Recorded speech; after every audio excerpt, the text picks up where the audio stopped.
a un rôle essentiel dans l'appareil judiciaire.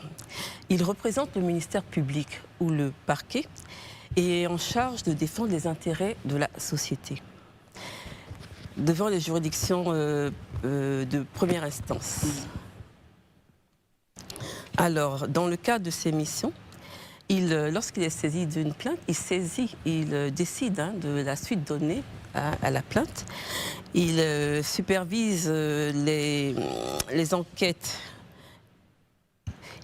Parce qu'il est le directeur de la police judiciaire, il intervient dans les audiences pénales en prenant des réquisitions en matière pénale et des conclusions en matière civile. Il veille à l'exécution de la loi et des décisions de justice et de la bonne application de la loi. Voilà en gros ses missions. Très bien. Élisée, on commencera par vous. Ok, Madame le procureur, nous allons mettre le pied dans le plat en même temps concernant ce communiqué-là. Vous savez que pour la majorité des Ivoiriens ne sont pas des érudits de droit. Est-ce que vous pouvez, en des termes assez simples, nous expliquer de quoi il s'agit concrètement? Que doit-on attendre à travers ce communiqué-là? D'accord. Alors le communiqué a été adressé à l'intention de M.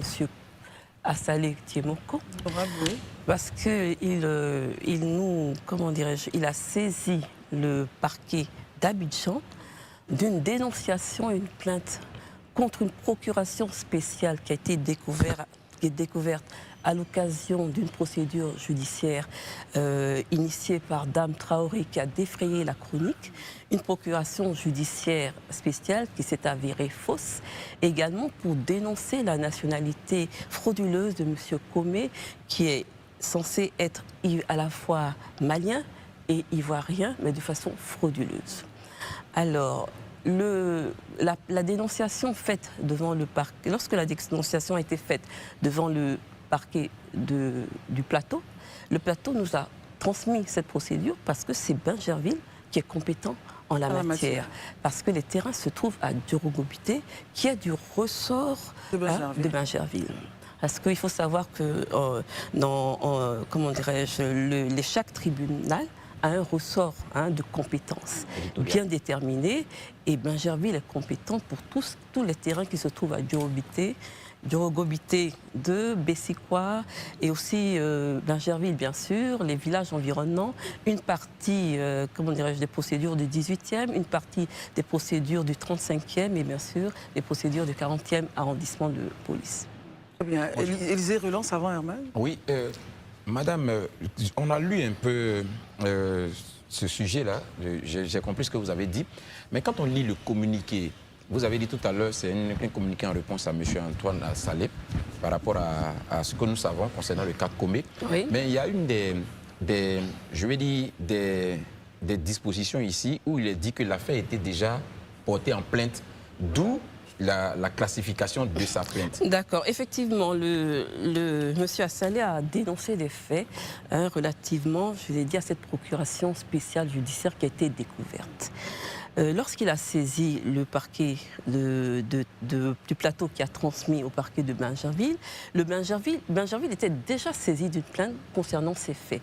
Parce qu'il faut savoir que la procuration spéciale avait été signée, soi-disant, délivrée par la famille Mambo à M. Komé pour gérer l'ensemble de leurs biens. Alors, donc, Bingerville était compétent. Lorsque nous avons reçu cette plainte de la famille Mambo, nous avons aussitôt envoyé la procédure en enquête devant le tribunal du 40e arrondissement qui, à l'issue de l'enquête préliminaire, nous a transmis le dossier. Saisi du dossier, le procureur que je suis a ouvert une information et saisi le juge d'instruction pour instruire ces faits de faux et usage de faux, l'utilisation frauduleuse des sceaux de la justice et bien sûr tout ce qui se rapporte à ce document-là. Donc le parquet, le juge d'instruction étant déjà saisi, il n'y avait pas lieu pour nous de saisir à nouveau, comment dirais-je, de nous saisir de la plainte et ouvrir une autre information. Donc vous confirmez que les faits pour lesquels Assalé a porté plainte sont les mêmes faits pour lesquels la famille Mambo a également porté plainte aussi? Tout à fait, ce sont les mêmes faits, parce qu'il s'agit de cette procédure spéciale qui avait été découverte. Madame le procureur, est-ce qu'aujourd'hui, on peut dire que, puisque vous avez finalement vous avez ouvert une enquête, est-ce que les plaintes, la plainte portée contre M. Komé Bakary est fondée? Est-ce que vous avez aujourd'hui des éléments, puisque c'est vous qui êtes le procureur, c'est vous qui êtes en charge, des éléments qui les fait du faux et usage du faux? Alors, il faut savoir que lorsque le procureur ouvre une information, c'est pour établir effectivement s'il y a des charges suffisantes ou pas. Le juge d'instruction instruit à charge et à décharge. C'est-à-dire il va avoir tous les éléments qui permettent de dire qu'effectivement M. Comé a commis du faux, il y a eu des complicités, ou s'il n'a pas commis. À l'issue de l'information, le juge d'instruction qui estime qu'il y a des charges le renvoie devant le tribunal qui va donc le juger si les faits sont établis. N'empêche que les Ivoiriens estiment que dans le cas Comé, il y a une certaine lenteur. Que répondez-vous? Non, il n'y a pas de lenteur. Il faut savoir que le juge d'instruction est saisi d'un dossier qui est quand même conséquent.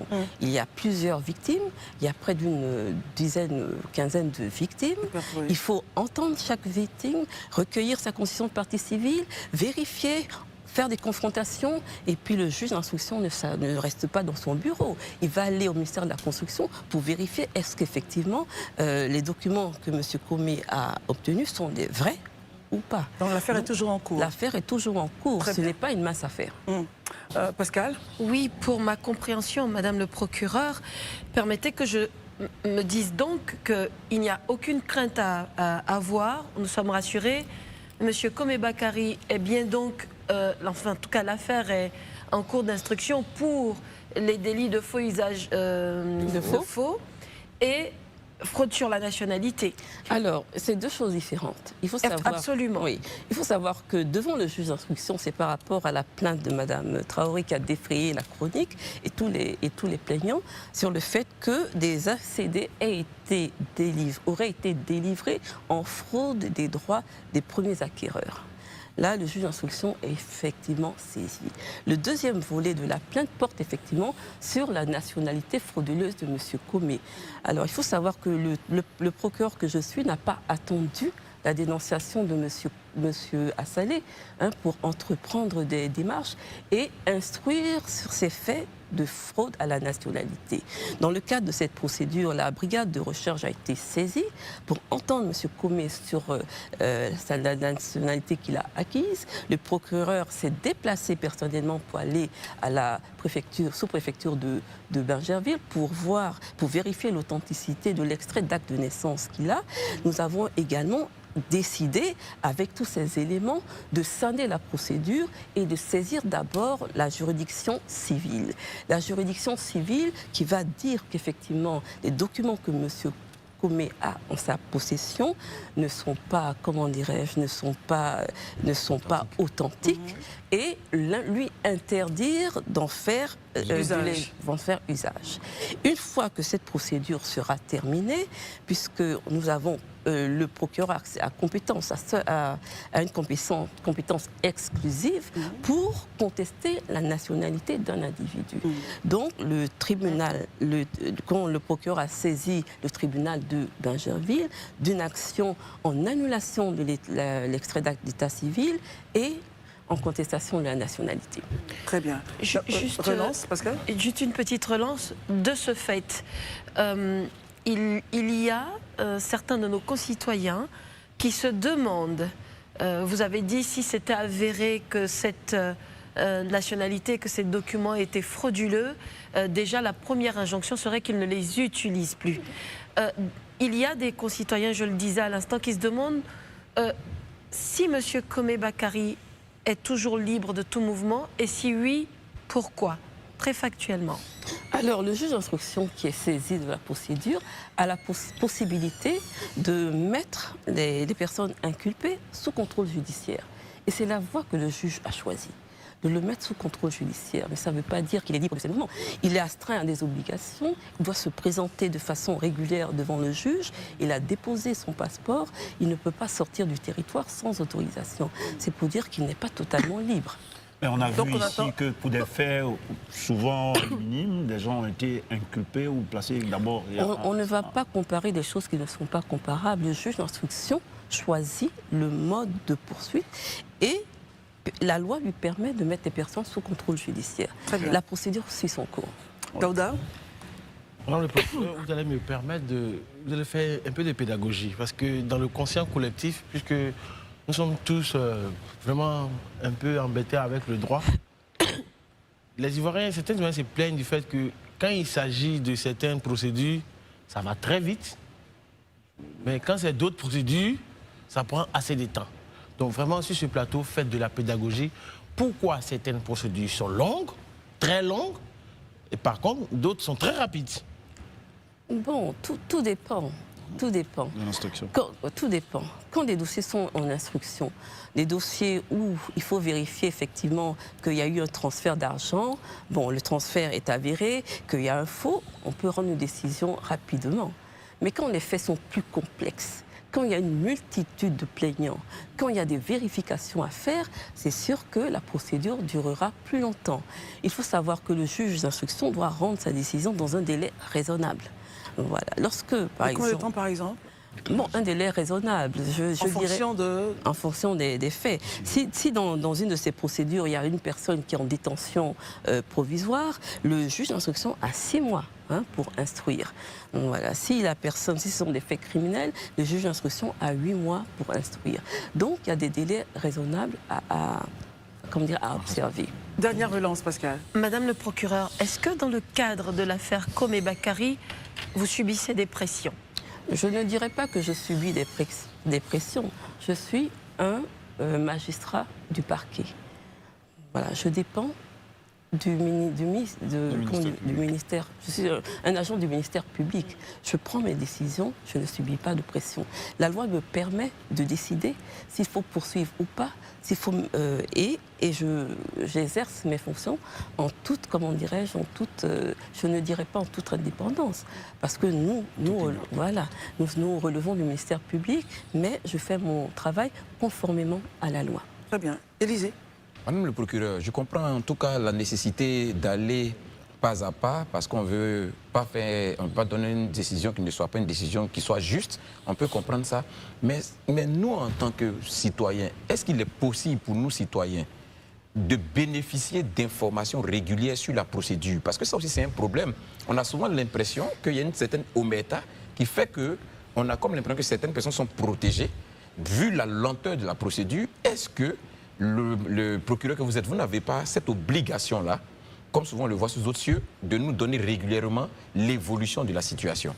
Non, nous n'avons pas cette obligation. La loi ne le prévoit pas. Okay. Il est peut-être intéressant, effectivement, pour certaines procédures, de communiquer, de ne pas aller dans les détails, mais de communiquer. Quand il y a une clameur populaire, par exemple, sur un sujet. De communiquer succinctement.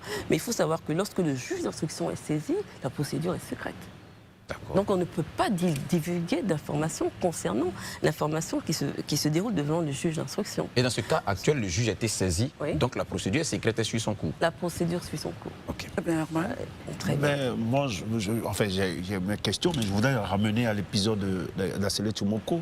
Que répondez-vous à cette affirmation de l'honorable Assalé Tumoko? Il a dit qu'entre le 19 mars, jour du dépôt de ma plainte, et le 27 avril, date de mon départ, je n'ai eu aucun contact de quelque manière que ce soit, ni de la part du parquet, ni de la part du commissaire du 40e arrondissement. Alors, je vais revenir un peu sur la plainte. La plainte a été déposée par M. Assalé Tumoko au parquet du Plateau. Le parquet du Plateau nous a transmis la plainte parce que nous étions compétents. M. Assalé a eu connaissance du fait que la procédure avait été transmise à Bingerville, mais il ne s'est jamais présenté pour savoir quelle suite a été donnée à sa procédure. Et ce n'est pas au parquet à le rechercher pour lui signifier, lui notifier le classement sans suite qui a été fait. La loi dit que le procureur notifie le classement, mais il lui appartient de venir devant le parquet pour savoir quelle suite a été donnée à sa plainte. Puisqu'il en avait connaissance, il ne l'a pas fait.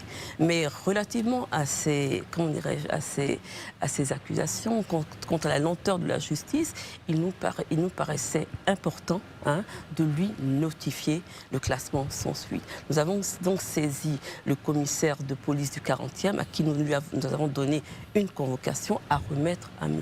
Assalé. M. Assalé, on a essayé de le contacter sur son numéro de téléphone. Malheureusement, ce n'est pas lui qui répondait personnellement, si bien qu'il était indisponible. Voilà un peu la raison. Alors aujourd'hui, au total, que devraient retenir les populations ivoiriennes qui nous regardent? Ce qu'ils doivent retenir, sur le cas Comé. c'est que le juge d'instruction est saisi de cette affaire, qui est quand même grave. Le juge d'instruction mène son enquête, la procédure est en cours et elle va aboutir à une décision, soit qui renvoie M. Comé devant le tribunal correctionnel pour être jugé. Le juge d'instruction ne juge pas. Il va mener ses enquêtes, vérifier que l'infraction est constituée, qu'il y a des éléments pour dire qu'effectivement le faux est établi. Il faut démontrer. Comment est-ce que le faux a été établi? Comment M. Comé peut obtenir un ACD régulier alors que d'autres personnes qui ont saisi le ministère avant lui sont lésées? Comment est-ce que le faux est établi? Et ça demande, comment dirais-je, des vérifications et des enquêtes à faire. Merci beaucoup, madame. Le dernier mot donc a été donné. On reste donc en attente des décisions de justice quant à l'affaire Comé Bakary qui suit son cours. Vous avez donc tenu à nous rassurer sur ce plateau et ceux qui nous regardent. Merci beaucoup, madame le procureur.